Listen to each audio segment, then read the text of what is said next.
சட்டமன்றம் என்பது மக்களுடைய பிரச்சனையை பேசுவதற்கு தான் சட்டமன்றம். ஆனால் அண்மை காலமாக சட்டப்பேரவையில் பிரதான எதிர்க்கட்சிகள் பேசுவதற்கு வாய்ப்பு மறுக்கப்படுகிறது. அமலாக்கத்துறை சோதனை செய்யப்பட்ட ஆவணங்களின் அடிப்படையில் பத்திரிகையிலே ஊடகங்களிலும் செய்தியில் வெளியிட்டார். இதை இதுவரை முதலமைச்சரோ எனது சம்பந்தப்பட்ட அமைச்சரோ இதற்கு எந்த ஒரு பதில் அறிக்கையும் வெளியிடப்படவில்லை. இன்றைக்கு டாஸ்மாக் நிறுவனத்தின் 1000 கோடி ரூபாய் முறைகேடு நடைபெற்றதாக அமலாக்கத்துறை குறிப்பிட்டிருக்கின்றது. அது குறித்து இந்த அரசு முழுமையான விளக்கம் தெரிவிக்கப்படவில்லை. ஒரு பாட்டிலுக்கு 10 ரூபா வாங்கிட்டு இருந்தாங்க. ஒரு நாளைக்கு 1.5 கோடி பாட்டில் வைக்குது. அப்படின்னா ஒரு நாளைக்கு 15 கோடி ரூபாய் இந்த அரசு மதுபான கடையின் மூலமாக ஊழல் செய்து 12 மாதத்திற்கு ஒரு வருடத்திற்கு 5400 கோடி இந்த மதுக்கடை விற்பனை மூலமாக இந்த ஆட்சியில் 5400 கோடி ஊழல் புரிந்திருப்பதாக தெரிய வருகிறது. நீங்கள் நேரம் முழுமையாக எங்களுடைய உறுப்பினருக்கு கொடுக்கப்படவில்லை. அதனால் இந்த கருத்தை நான் இங்கே பதிவு வைக்க எனக்கு அனுமதி கேட்குறேன். முறையாக தான் அனுமதி கேட்டேன். அதுவும் நான் சொல்கின்ற கருத்து சரியாக இருந்தால் பதிவு செய்யுங்கள், இருந்தால் நீக்கிட்டு சொல்கிறேன். அதையும் ஏற்றுக்கொள்ள மாட்டேங்கிறாங்க. இன்றைக்கு அமலாக்கத்துறை கண்டு நடுங்கிட்டு இருக்கிறாங்க. பதில் சொல்ல முடியாத நிலை. அதனால தான் இன்றைக்கு சட்டப்பேரவைத் தலைவர் என்றைக்கும் இல்லாததற்கு நீங்கள் எவ்வளவு முயற்சி எடுத்தாலும் இன்றைக்கு இதை எடுத்துக்கொள்ளவே முடியாது, அனுமதிக்கவே முடியாது என்று சொல்லுகின்ற நிலைக்கு இந்த அரசாங்கத்தினுடைய பின்னணி தெரிகிறது. சட்டப்பேரவையில் முக்கிய பிரச்சனை குறித்து பேசுவதற்கு மாண்பு சட்டப்பேரவைத் தலைவர்கள் அனுமதி மறுத்துவிட்டார். சட்டமன்றம் என்பது மக்களுடைய பிரச்சனையை பேசுவதற்கு தான் சட்டமன்றம். ஆனால் அண்மை காலமாக சட்டப்பேரவையில் எதிர்க்கட்சிகள் பேசுவதற்கு பிரதான எதிர்க்கட்சிகள் பேசுவதற்கு வாய்ப்பு மறுக்கப்படுகிறது. அந்த வகையில் இன்றைய தினம் நடைபெறுகின்ற மானிய கோரிக்கையின் அடிப்படையில் தான் ஒரு பிரச்சனையை எழுப்ப நான் முயன்றேன். அது அரசுடைய கவனத்திற்கு கொண்டு சென்று அரசுடைய பதிலை எதிர்பார்த்து இந்த கருத்தை சொல்ல முற்படுகின்ற பொழுது எனக்கு அனுமதி கொடுக்க மறுத்து விட்டார்கள். அதுவும் இதற்காக நான் அனுமதியே கொடுக்க முடியாது என்று திட்டவட்டமாக ஒரு சட்டப்பேரவைத் தலைவர் சொல்கிறார். எதிர்க்கட்சி தலைவருக்கு நாட்டு மக்களுடைய பிரச்சனைகளை பேசுவதற்கு முழு உரிமை உண்டு. இது சட்டமன்றத்துடைய மரபு, காலங்காலமாக கடைபிடிக்கக்கூடிய மரபு. அந்த அடிப்படையில் தான் மக்களுடைய பிரச்சனையை முன்வைப்பதற்குத்தான் நான் எழுந்து அனுமதி கேட்டேன். அனுமதி சட்டப்பேரவை கொடுத்து மறுத்துவிட்டார். அதிலே ஒரு மாதத்திற்கு முன்பு டாஸ்மாக் நிர்வாகத்தில் பல்வேறு வழக்குகளில் முதல் தகவல் அறிக்கை FIR பதிவு செய்யப்பட்டிருக்கிறது. இந்த நிலையில் அமலாக்கத்துறை டாஸ்மாக் தலைமை அலுவலகத்திலும் டாஸ்மாக் பிற அலுவலகங்களிலும் சோதனை மேற்கொண்டார்கள். அதோடு டாஸ்மாக் நிறுவனத்திற்கு சப்ளை செய்யும் மதுபான ஆலைகளிலும் சோதனை மேற்கொள்ளப்பட்டது. அமலாக்கத்துறை சோதனை செய்யப்பட்ட ஆவணங்களின் அடிப்படையில் பத்திரிகையிலே ஊடகங்களிலும் செய்தியில் வெளியிட்டார். இதை இதுவரை முதலமைச்சரோ எனது சம்பந்தப்பட்ட அமைச்சரோ இதற்கு எந்த ஒரு பதில் அறிக்கையும் வெளியிடப்படவில்லை. இதைத்தான் அரசுடைய கவனத்தில் கொண்டு வருவதற்கு நான் வாய்ப்பு கேட்டேன். இதில் என்ன தவறு இருக்கின்றது? இன்றைக்கு டாஸ்மாக் நிறுவனத்தில் 1000 கோடி ரூபாய் முறைகேடு நடைபெற்றதாக அமலாக்கத்துறை குறிப்பிட்டிருக்கின்றது. அது குறித்து இந்த அரசு முழுமையான விளக்கம் தெரிவிக்கப்படவில்லை. இன்றைக்கு இதை சார்ந்த மானிய கோரிக்கை தான் வருது. அப்பொழுதுதான் இந்த பிரச்சனையை எழுப்ப முடியும், அதற்கு தக்க விளக்கம் கிடைக்கும். அந்த அடிப்படையில் தான் இந்த பிரச்சனையை நான் சட்டமன்றத்திலே கொண்டு வந்தேன். அது பேசுறதுக்கு அனுமதி மறுக்கப்பட்டது மட்டும் இல்லை, இது குறித்து கண்டிப்பாக உறுதியாக நான் பேசுவதற்கு அனுமதி கொடுக்க மாட்டேன் என்று சட்டப்பேரவை சொல்கிறார். அப்படி என்றால் இந்த 1000 கோடி அமலாக்கத்துறை டாஸ்மாக் தலைமை அலுவலகத்திலும் நிர்வாகத்திலும் டாஸ்மாக் சப்ளை செய்யும் மதுபான ஆலையிலும் மேற்கொண்ட சோதனை அடிப்படையில் 1000 கோடி ரூபாய் முறைகேடு நடைபெற்றது நிரூபணமாகிறது. அப்படித்தான் பொருள். அதற்குண்டான பதிலை இவர்கள் தெரிவிக்கப்பட்டிருந்தால் மக்களுக்கு அனைவருக்கும் அதைத்தான் நான் இந்த அரசினுடைய கவனத்திற்கு கொண்டு வந்தேன். மறுத்துட்டாங்க. ஆகவே இந்த அரசு பொறுப்பேற்றதிலிருந்தே இந்த டாஸ்மாக் நிறுவனத்தில் பல்வேறு முறைகேடுகள் நடைபெற்று வருவதாக ஊடகத்திலும் பத்திரிகையிலும் அன்றாட செய்தி வந்து கொண்டேதான் இருந்தது. இன்றைக்கு டாஸ்மாக் நிறுவனத்துக்கு உட்பட்ட மதுபான விற்பனை கடைகளில் ஒரு பாட்டிலுக்கு 10 ரூபா வாங்கிட்டு இருந்தாங்க. ஒரு நாளைக்கு 1.5 கோடி பாட்டில் விற்குது. அப்படின்னா ஒரு நாளைக்கு 15 கோடி ரூபாய் இந்த அரசு மதுபான கடையின் மூலமாக ஊழல் செய்து இன்றைக்கு பல்வேறு தரப்புக்கு போயிருக்கு இந்த பணம். ஒரு நாளைக்கு 1.5 கோடி ரூபாய்னா 1.5 கோடி பாட்டிலுக்கு 10 ரூபாய்னா 15 கோடி ரூபாய் ஆச்சு. 30 நாளைக்கு 450 கோடி ஆகுது. 12 மாதத்துக்கு கிட்டத்தட்ட 5000 ஒரு 12 மாதத்திற்கு ஒரு வருடத்திற்கு 5400 கோடி இந்த மதுக்கடை விற்பனை மூலமாக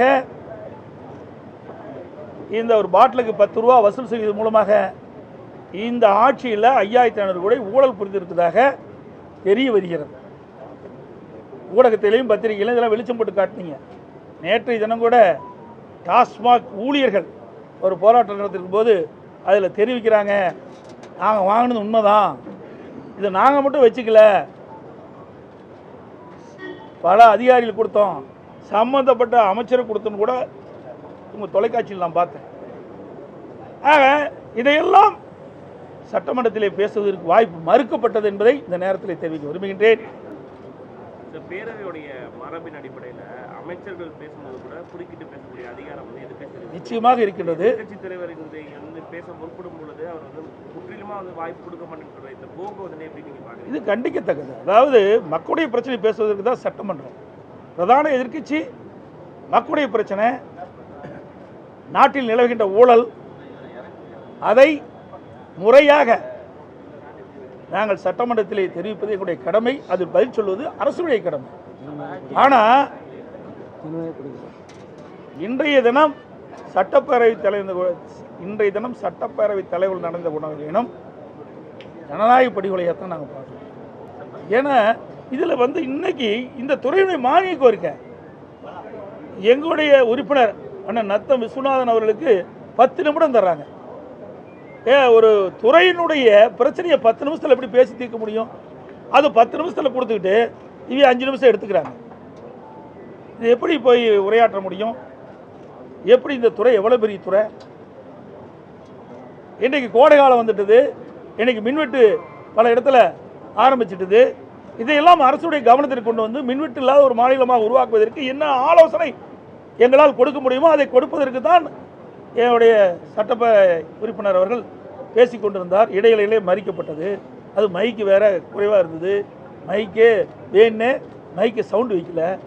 இதையெல்லாம் திட்டமிட்டு செயல்படக்கூடிய ஒரு செயலாக தான் நாங்கள் பார்க்குறோம்.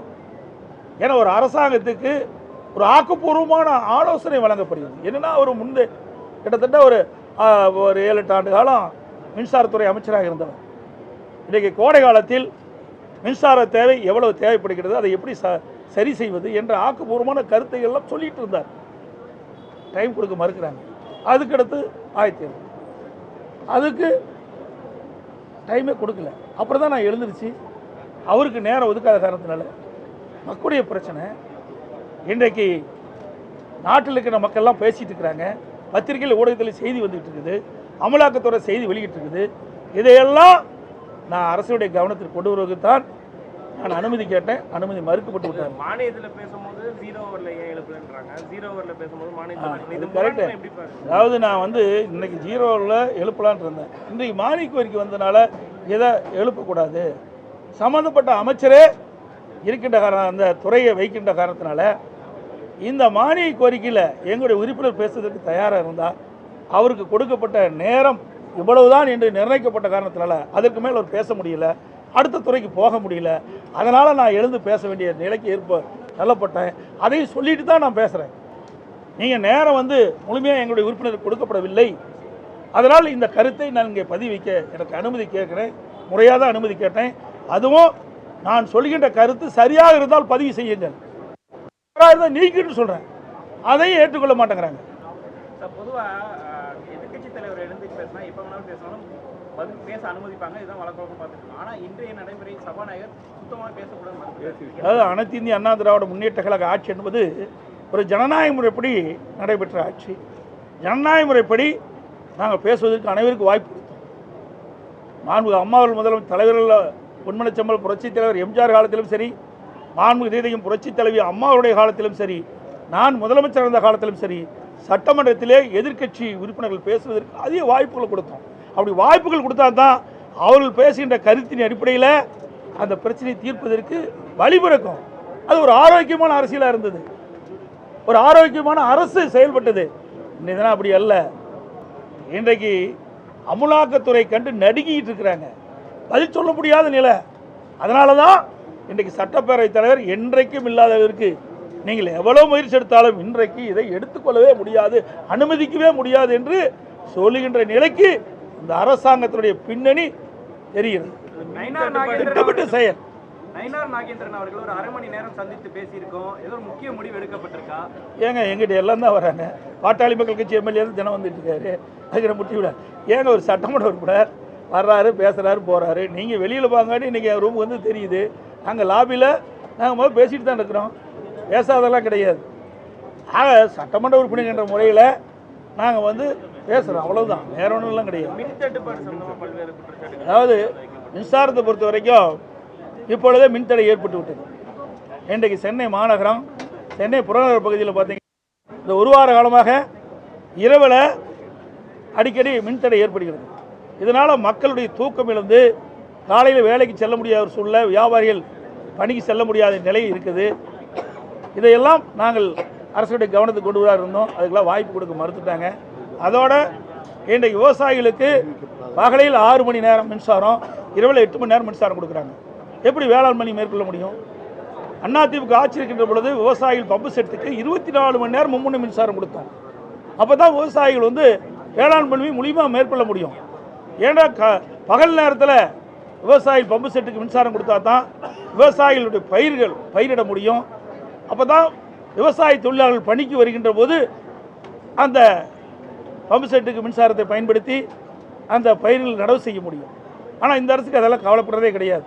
யார் எக்கடி கட்டு போனான்னு தெரியும், அப்படி மேலிடத்திற்கு என்ன வேணுமோ அது வந்தால் போதுன்னு நினைக்கிறாங்க. விவசாயிகளை இன்றைக்கி புறக்கணித்திருக்கிறாங்க. அதோடு இன்றைக்கு மக்களுக்கு குடிநீர் வழங்கக்கூடிய தமிழ்நாடு குடிநீர் வடிகால் வாரியத்துடைய மின் மோட்டாருக்கெல்லாம் இந்த தடை அடிக்கடி ஏற்படுவதால் முழுமையாக குடிநீர் வழங்க முடியாத சூழ்நிலை, குடிநீர் தட்டுப்பாடு ஏற்படுகிறது. இன்றைக்கு தமிழ்நாடு குடிநீர் வடிகால் வாரியத்திற்கு மின் மோட்டாருக்கு தடையெல்லாம் மின்சாரம் கொடுத்தா தான் இந்த கோடை காலத்தில் முழுமையாக குடிநீர் தட்டுப்பாடெல்லாம் வழங்க முடியும். அதையெல்லாம் நான் கொண்டு வராங்க, எதுக்குமே அனுமதி கொடுக்க மறுத்துட்டாங்களே. மின்கட்டண உயர்வு தொடர்பாக ஏதோ பேச உட்பட்டார் முன்னாள் அமைச்சர், என்னங்க பேச உட்பட்டாங்க?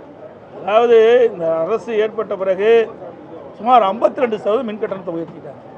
ஆண்டுக்கு 6% மின்கட்டணம் உயர்த்துன்னு சொன்னாங்க. உயர்த்தின பிறகு 3 ஆண்டில் 18% மின் உயர்த்திட்டாங்க. இப்போ 52, 18, 70% மின்கட்டணம் உயர்ந்து போச்சு. அதோட நீங்கள் பார்த்தீங்கன்னா பீக் ஹவர்னு வச்சுருக்கிறாங்க. பீக் ஹவரில் அதிக மின்கட்டணம் சொல்கிறாங்க. தொழிற்சாலைக்கு பயன்படுத்துகின்ற மின்கட்டணத்தையும் உயர்த்திட்டாங்க. இதனால் தமிழ்நாட்டுக்கு வருகின்ற தொழிற்சாலையெல்லாம் அண்டை மாநிலத்துக்கு போயிட்டு இருக்கு. இதெல்லாம் பேசுவதற்கு எண்ணித்தான் இந்த அரசு மீது எந்த குறையும் சொல்லக்கூடாது. குறை சொல்ல முற்பட்டால் உடனே மைக்கை துண்டிச்சிருவாங்க, பேசுவதற்கு அனுமதி கொடுக்க மாட்டாங்க. இதை திட்டமிட்டு இந்த அரசாங்கம் சட்டப்பேரவை தலைவர் மூலமாக எங்களை பேச அனுமதி மறுக்கப்பட்டு நாங்கள் வெளிநடப்பு தான் செய்வோம். அதை எதிர்பார்த்து தான் இந்த செயலை செய்து போயிட்டு நாங்கள் எண்ணுகிறோம். சார், மாதம் ஒரு முறை மின் கணக்கீடு செய்யப்படும் அப்படின்லாம் கூட தேர்தல் அறிக்கையில் கொடுத்துருந்தாங்க. இப்போ கடைசி சரியான கேள்வி. 2021 சட்டமன்ற பொதுத் தேர்தலின் போது திராவிட முன்னேற்ற கழக தேர்தல் அறிக்கையில் குறிப்பிட்டிருந்தாங்க, திராவிட முன்னேற்ற கழகம் ஆட்சிக்கு வந்தால் மாதம் ஒரு முறை கணக்கீடு செய்யப்படும் என்று. ஆனால் ஆட்சிக்கு வந்து 4 வருஷம் ஆச்சு, 5ஆவது வருஷம் வரப்போகுது, இது வரைக்கும் நிறைவேற்றலை. இது மக்களும் கேட்குறாங்க, ஊடக நண்பர்களும் பத்திரிகை நண்பர்களும் கேட்டுட்டு தான் இருக்கிறீங்க. பிரதான எதிர்க்கட்சி நண்பர்களும் நாங்களும் சட்டமன்றத்தில் கேட்டுட்டு இருக்கிறோம். ஆனால் இந்த விடியா ஆட்சியில் மக்களுடைய பிரச்சனையை அவர் பொருட்படுத்துதில்லை. 2021 தேர்தல் அறிக்கை மக்களை ஏமாற்றி ஆட்சி செய்வதற்காக வெளியிடப்பட்ட அறிக்கை என்பதுதான் இதிலிருந்து தெரிய வருகிறது.